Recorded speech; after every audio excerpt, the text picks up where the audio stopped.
dor pélvica crônica tem uma grande importância dentro do campo da ginecologia e da medicina de uma forma geral. Frequência e impacto da dor pélvica crônica. É uma entidade clínica que incide em cerca de 10% das consultas ambulatoriais e é responsável por cerca de 1/3 das laparoscopias realizadas dentro da área da ginecologia. Em segundo lugar, tem uma importância econômica e social. Socialmente falando, pelo fato de promover uma incapacidade física para a mulher, diminuindo muito a sua qualidade de vida. E do ponto de vista econômico, por ser uma doença que demanda recursos para o seu diagnóstico e para o seu tratamento, e também pelas horas de trabalho perdidas em relação à dor pélvica crônica. A dor pélvica, de uma forma geral, pode ser classificada em aguda e crônica. Vamos ver algumas das características de cada uma delas. Dor pélvica aguda. A dor pélvica aguda é uma dor que tem um início súbito, com uma intensidade grande. Ela aparece sob forma de crises, geralmente, de curta duração e tem uma progressão bastante rápida. Agora vamos ver mais detalhes sobre a dor pélvica crônica. A dor pélvica crônica, por outro lado, ela tem um início insidioso, ela é constante, não aparece sob forma de crises. Tem uma intensidade variável e uma duração geralmente grande, maior ou igual a 6 meses a sua duração. Geralmente não está nitidamente relacionada à ciclicidade ou à relação sexual, embora ela possa piorar com essas duas situações. Do ponto de vista etiológico, a dor pélvica crônica pode ser classificada em funcional e orgânica. Vamos ver algumas observações sobre a dor pélvica funcional. A dor pélvica funcional, ela não tem uma causa específica. Ela é considerada sem uma causa aparente e de tratamento geralmente insatisfatório para o médico e para a paciente. Ela é considerada frequentemente como psicogênica. É aquela dor pélvica que, após procurada todas as causas, elas não são encontradas.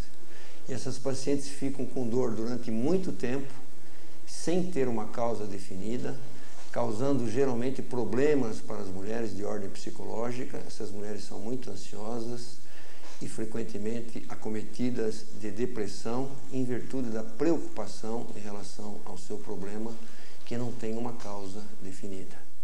Agora vamos conhecer melhor algumas das principais características da dor pélvica crônica de causa orgânica. A dor pélvica de causa orgânica, ela tem agora sim uma causa perfeitamente definida, tem uma origem específica, tem uma patologia de base. E essas causas são múltiplas, podem ser causas de origem ginecológica, de origem urológica, de origem gastrointestinal, osteomuscular, neurológica e muitas vezes se origina da própria parede abdominal, onde o médico deve procurar frequentemente o chamado ponto gatilho, ou seja, aquele ponto em que a paciente sente a dor máxima num ponto localizado da parede abdominal. Vale vermos mais detalhes sobre o conjunto de causas orgânicas.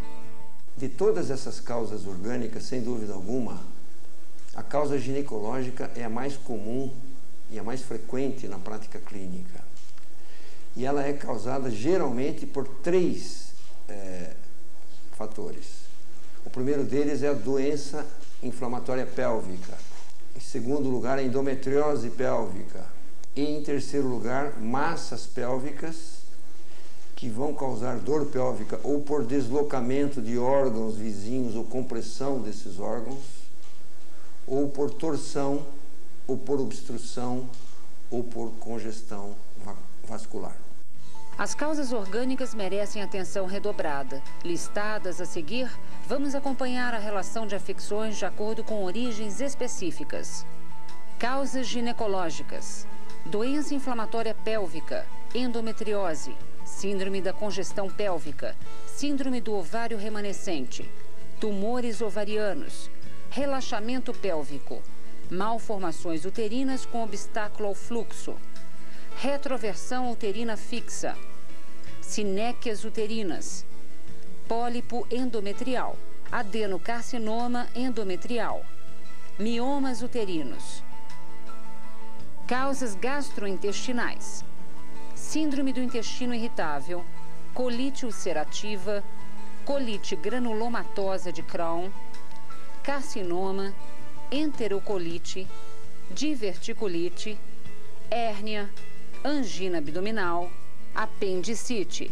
Causas urinárias: cistite recorrente intersticial, síndrome uretral, divertículo ou pólipo ureteral, carcinoma de bexiga, obstrução ureteral, rim pélvico.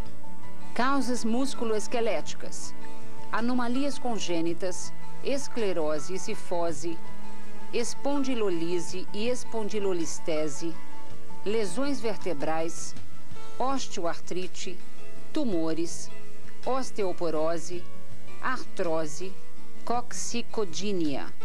Causas neurológicas: neuroma, síndrome da compressão neurológica. Causas sistêmicas: porfiria intermitente aguda, enxaqueca com sintomas abdominais predominantes, lúpus eritematoso sistêmico, linfoma, neurofibromatose. Como diagnosticar a dor pélvica crônica? Vamos ver. A dor pélvica crônica, como tudo em medicina, pode ser diagnosticada através do exame clínico, ou seja, uma anamnese, exame físico, e através de exames subsidiários ou exames complementares. A anamnese associada com o exame físico tem grande importância no diagnóstico da dor pélvica crônica. Por exemplo, em relação à anamnese, uma paciente com dor pélvica crônica que relata em sua história que esta dor pélvica apareceu de uma forma constante alguns anos após o início dos seus períodos menstruais, acompanhada também ou exacerbada por cólicas intensas durante o seu período menstrual, relatando ainda dor profunda às relações sexuais, ou seja, dispareunia. E no exame físico, nós encontramos, no toque bidigital, nódulos dolorosos no septo retrovaginal, ou ao nível do fundo de saco de Douglas, ou ao nível dos ligamentos útero-sacros, ou encontramos um útero com retroversão fixa, doloroso a sua movimentação, ou a palpação dos anexos, podemos sentir massas anexais unilaterais ou bilaterais que possam corresponder a endometriomas ovarianos. Só esta anamnese e esse exame físico já nos dá uma alta suspeita de que essa paciente possa ser portadora de uma endometriose pélvica. Vamos a mais alguns exemplos sobre a condução da avaliação em consultório que leva à suspeita diagnóstica específica. Uma paciente que nos conta em sua história que teve alguns anos atrás, ou alguns meses atrás, dor pélvica repentina, aguda, acompanhada de um processo febril, havendo às vezes necessidade de ter sido internada em um pronto-socorro e submetida a antibiótico terapia.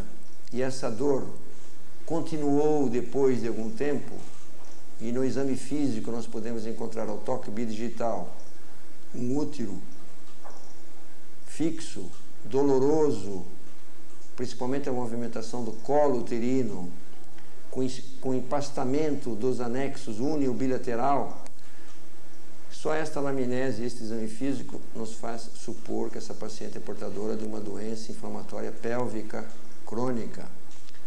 Por outro lado, quando ela conta uma dor pélvica com aumento de volume de abdômen e no exame físico, ao toque, nós vamos encontrar um útero aumentado de volume nodular, nos faz suspeitar de uma miomatose uterina e assim por diante. Portanto, a anamnese e o exame físico são de grande importância para o diagnóstico da dor pélvica crônica.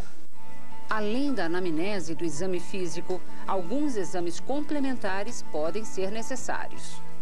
Entre eles podemos destacar o hemograma com a hemossedimentação, que nos dá uma ideia de se essa paciente é portadora de um processo infeccioso ou inflamatório. Um exame de urina tipo 1 com sedimento quantitativo e muitas vezes urocultura para afastar uma infecção urinária. Um exame protoparasitológico, um exame muito simples, muito comum, mas que muitas vezes nos dá o diagnóstico da paciente ser portadora de uma parasitose intestinal crônica que pode ser responsável por dor pélvica crônica.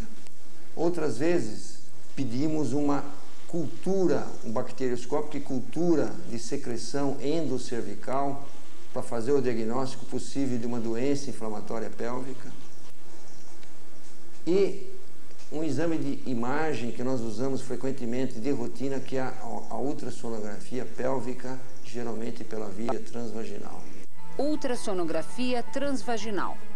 A ultrassonografia pélvica é um exame de imagem muito importante para o diagnóstico da dor pélvica crônica, porque nos vai dar um inventário ultrassonográfico da cavidade pélvica, podendo nos mostrar o aparecimento, por exemplo, de uma miomatose uterina ou de tumores císticos ou sólidos ao nível dos ovários.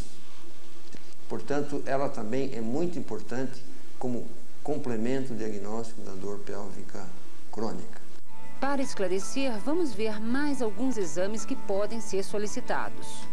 Outros exames menos frequentes, não são de rotina, podem ser utilizados ainda para o diagnóstico, a depender da indicação da anamnese e do exame físico. São eles, por exemplo, a laparoscopia, quando se suspeita que essa paciente, pela anamnese, pelo exame físico, é portadora de uma endometriose pélvica, ou a histeroscopia, quando o exame clínico nos dá um indício, e o exame ultrassonográfico também, de que essa paciente possa ser portadora, por exemplo, de um pólipo endometrial ou de um mioma submucoso. Podemos lançar mão ainda, em casos mais selecionados, da tomografia computadorizada ou da ressonância magnética nuclear na região pélvica, em casos de tumores complexos, cuja ultrassonografia não nos dá uma individualização correta desse tumor em relação aos órgãos vizinhos, podemos lançar mão desses exames. E ainda podemos lançar mão ou pedir o concurso de um neurologista para fazer um exame neurológico quando a anamnese ou exame físico assim o indiquem. Vale registrar uma observação sobre a laparoscopia. Um fato importante em relação à indicação da laparoscopia é que, durante a sua realização, são encontrados em 40% a 50% dos casos apenas aderências pélvicas. Em cerca de 30% dos casos, nós não encontramos nenhuma patologia que possa ser responsável pela dor pélvica crônica. O tratamento da dor pélvica crônica é bastante complexo. O tratamento da dor pélvica crônica nem sempre é bem sucedido e muitas vezes o diagnóstico da causa torna-se difícil e a paciente pode ficar com um diagnóstico indefinido de dor pélvica crônica, causando dificuldades para o seu tratamento. O mais importante na terapêutica, o objetivo principal, é procurar diminuir a intensidade da dor abdominal, mesmo que ela não cesse completamente, para que a paciente possa ter uma atividade diária normal e uma qualidade de vida melhor. O médico exerce um papel muito importante no processo de tratamento da dor pélvica crônica. Muitas vezes, temos a necessidade de fazer uma verdadeira psicoterapia de apoio para essas pacientes, porque são mulheres que são portadoras de dor pélvica há muitos meses, às vezes anos, sem um diagnóstico definido. E o que preocupa geralmente essa paciente é que ela possa ser portadora de uma patologia grave, por exemplo, um tumor maligno de abdômen. E nós devemos sempre procurar tirar o medo dessa paciente, procurando mostrar a ela como funciona o seu aparelho reprodutor, para que ela possa ter uma ideia de como pode ser originada a dor pélvica e tirando assim a ansiedade que essas pacientes muitas vezes apresentam mesmo quadros depressivos. Vamos ver algumas das abordagens utilizadas para tratar a dor pélvica crônica. O tratamento, em última análise, é clínico e pode ser cirúrgico. Geralmente, nos casos de dor pélvica crônica, na atualidade, tem se dado preferência em relação ao tratamento cirúrgico através da via laparoscópica. E o tratamento vai, evidentemente, depender da causa que for encontrada no diagnóstico. E se faz o tratamento, então, especificamente da causa encontrada. Vamos ver alguns exemplos dos procedimentos em termos de tratamento. Se foi encontrado no exame clínico e nos exames subsidiários, existe uma suspeita grande de uma miomatose uterina, ela será tratada especificamente como tal. De um tumor ovariano cístico ou sólido, da mesma forma. Se essa paciente for portadora de uma endometriose pélvica sugerida através do exame clínico e dos exames subsidiários, se houver uma forte suspeita de endometriose no início, já no início do diagnóstico, essa paciente será indicada a fazer uma laparoscopia, que vai ser não só diagnóstica, como terapêutica. Agora, vamos observar quando pode ser necessária fazer uma prova terapêutica.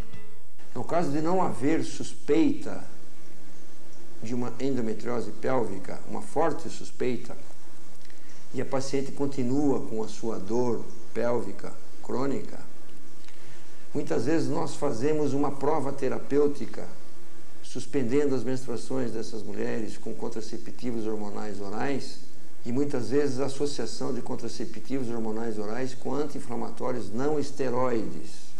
Se essa mulher tiver uma melhora do seu quadro clínico após essa prova terapêutica, nós fazemos uma suspeita clínica agora de uma endometriose que pode ser leve ou moderada, ou endometriose mínima, mas que provoca dor pélvica. Nesses casos, então, nós podemos instituir um tratamento clínico com agonista do GnRH por cerca de 6 meses. Se essa paciente não respondeu à prova terapêutica com contraceptivo hormonal oral ou com associação com anti-inflamatórios não esteroides, e ela continua com a sua dor pélvica sem causa definida, nesses casos, nós costumamos procurar aquele chamado ponto gatilho da dor na parede abdominal. Se o ponto gatilho for encontrado, pode-se administrar infiltração local de xilocaína. Se ele não for encontrado, pode-se acrescentar antidepressivos tricíclicos, em caso de mulheres ansiosas e depressivas. E associamos muitas vezes esses antidepressivos com anti-inflamatórios também não esteroides. Essas medidas muitas vezes surtem o efeito desejado. Quando não ocorre resposta nem com essas medidas, essas pacientes deverão ser encaminhadas também para uma laparoscopia diagnóstica e possivelmente terapêutica.